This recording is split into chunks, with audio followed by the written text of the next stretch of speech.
Le mindset, pourquoi l'améliorer?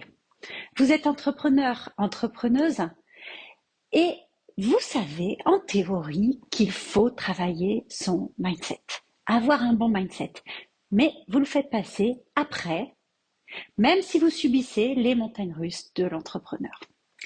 Si c'est votre cas et qu'au fond, vous vous demandez pourquoi et comment travailler son mindset, restez bien jusqu'au bout de cette vidéo parce que justement, c'est le sujet du jour. Juste avant, je me présente. Je suis Ise, coach business et mindset, c'est-à-dire que je vous accompagne tant sur le plan mental et stratégique à développer votre business pour que vous puissiez en vivre tout en étant pleinement épanoui.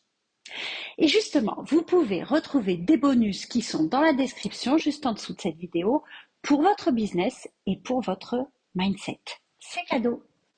Dernière chose, si ce n'est pas déjà fait, abonnez-vous à ma chaîne YouTube et activez la cloche pour être prévenu à chaque nouvelle vidéo. Donc, le mindset.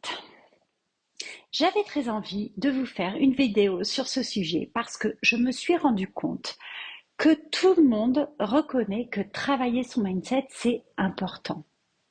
Et oui, mais que dans la réalité, on ne sait pas vraiment comment travailler son mindset. Ou alors, on le fait passer après l'opérationnel. Et on se dit tous les jours, on pousse encore un peu plus loin sans prendre le temps de se retourner sur les situations. Et puis on se dit, j'ai pas les moyens, je démarre, j'ai des sous à mettre sur autre chose. Et un jour, boum, burn-out. On craque vraiment et on laisse tout tomber. Bon, ok, c'est scénario catastrophe, on est d'accord. Mais en fait, il est question de où est-ce qu'on place nos priorités. Si on a conscience que notre mindset, c'est notre allié, on le travaillera. Sinon, on l'ignorera. Et en fait, c'est un petit peu comme le serpent qui se mord la queue. Alors, à chaque étape de votre business, vous êtes amené à faire appel à votre résilience. Et ça, si vous avez un mental fort, si vous savez comment rebondir, ça se fait beaucoup plus facilement. Pour certains, c'est plus facile que pour d'autres. Mais la bonne nouvelle pour les autres, c'est que ça se travaille. Alors on dit qu'il faut faire des erreurs pour apprendre, pour aller plus loin, pour réussir. Bien sûr, c'est vrai. Mais si vous n'apprenez pas comment réagir quand vous avez un échec ou quand ça se passe mal, ou pas du tout comme vous voulez, si vous n'avez pas sur l'échec un regard apaisé en tout cas, vous risquez de vous affaiblir. Je vous donne un exemple. Un arbre qui reçoit un coup de hache, c'est ok, il va saigner et puis il va cicatriser. En tout cas, il ne va pas mourir, il ne va pas tomber. S'il en reçoit plusieurs, aux mêmes endroits, il va commencer à s'affaiblir. Et au bout d'un moment, il tombe. Et bien vous, c'est pareil. Pour l'échec, c'est pareil. Si vous prenez l'échec comme un coup de poing en pleine figure, au bout d'un moment, vous allez ressembler à Stallone dans Rocky. Et puis, on n'est pas maso, on va finir par redouter l'échec, redouter le prochain coup de poing et redouter de passer à l'action. Et sans action, pas de business. Mais si vous prenez l'échec comme une façon d'apprendre, juste un signe que vous n'êtes pas sur le bon chemin, que ce n'était peut-être pas la bonne offre au bon moment, que c'est juste une question de timing. C'est vraiment une vision différente de votre réalité. Et cette vision va vous permettre de rebondir beaucoup plus facilement en vous adaptant. Parce que vous ne le prendrez pas contre vous. C'est pas votre ego qui sera touché. Ok? Donc en fait, il faut dissocier l'action que vous faites pour mener votre business de votre ego de vous-même. C'est pas vous qui échouez, c'est votre test. C'est cette façon de faire qui ne convient pas. Et ça, c'est hyper différent. Donc avoir un mindset fort, c'est pas être toujours au top, toujours souriante, même quand ça va pas. C'est pas grave, j'y vais, j'y vais, j'y vais. Enfin, oui et non. On peut aussi forcer un peu les choses, un peu le sourire pour redonner l'optimisme, relancer l'optimisme. Mais évidemment qu'il y a des moments où on est au bout de notre vie parce qu'il n'y a rien qui marche. Et ça, c'est tout le monde et c'est OK. Et là, le risque, c'est que le mental bascule du mauvais côté. Mon conseil là-dessus, c'est ce que je fais pour moi et vraiment, je peux vous dire qu'il y a des moments très down. En fait, l'idée, c'est de ne pas paniquer.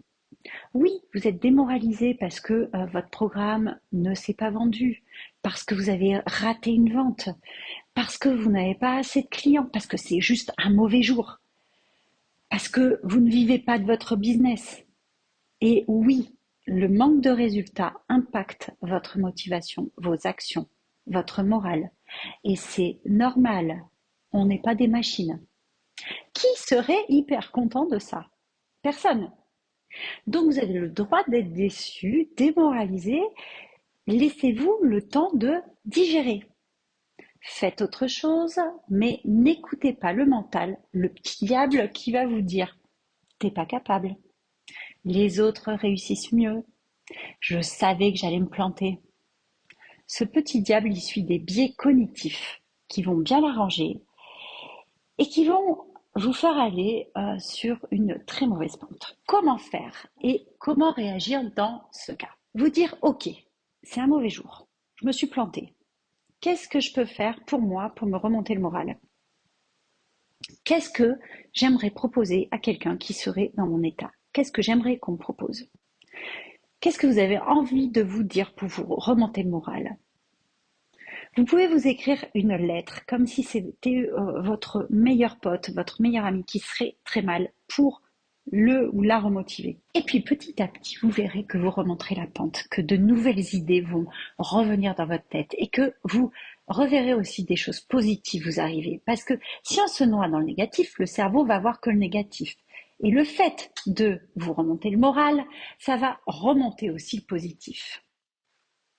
Alors là, je vous ai parlé de l'échec, mais j'aurais pu aussi vous parler de la confiance en soi, du fait de lancer de nouvelles choses, d'oser, de ne plus avoir peur de tenter, de ne plus procrastiner par peur d'échouer, par peur du résultat ou même par peur de réussir. Et des sujets mindset, il y en a énormément.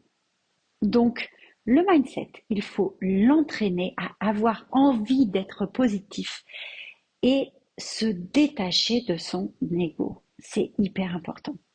Pour que ça devienne comme un réflexe, il faut lui donner la recette, peut-être votre propre recette, celle qui vous convient à vous, pour faire un peu comme le réflexe de Pavlov. Échec égale, c'est pas l'échec de ma personne, c'est l'échec de la façon dont je l'ai fait. Et là, ça libère et l'esprit peut chercher des portes de sortie sans être obnubilé par lui-même, par son ego. C'est comme un entraînement du sportif. Le sportif, il y retourne et pas toujours de la même façon. On va surprendre le corps en sport pour qu'il soit stressé, pour qu'il s'adapte et qu'il devienne plus fort. Stressez votre mindset en quelque sorte en osant. Adaptez-vous et devenez plus fort. Parce que bien sûr, quand on est entrepreneur, solopreneur, on est souvent seul. Seul pour gérer ses craintes. Et on ne sait pas trop si c'est normal tout ça. Seul pour prendre des décisions, pour affronter l'échec, le doute. Et on m'en parle souvent en coaching de cette solitude de l'entrepreneur, que ce soit en coaching individuel ou dans mon programme que j'ai proposé cet automne, Ose ton business. Et du coup, là, j'ai eu envie de vous proposer un coaching de groupe, sans engagement, en petit comité de 10 personnes, pour aborder toutes les problématiques de l'entrepreneur, pour échanger, pour aider à la décision, pour lever un blocage, pour faire un plan d'action, pour brainstormer. Je vous mets le lien dans la description de cette vidéo si vous souhaitez en savoir plus. Alors bien sûr, ça va pas être comme un coaching individuel, mais ça peut débloquer des choses. J'espère que cette vidéo sur le mindset vous a plu. Et si c'est le cas, dites-le moi en appuyant sur le pouce bleu et abonnez-vous à ma chaîne YouTube. Je vous dis à bientôt pour la prochaine vidéo. Ciao, ciao!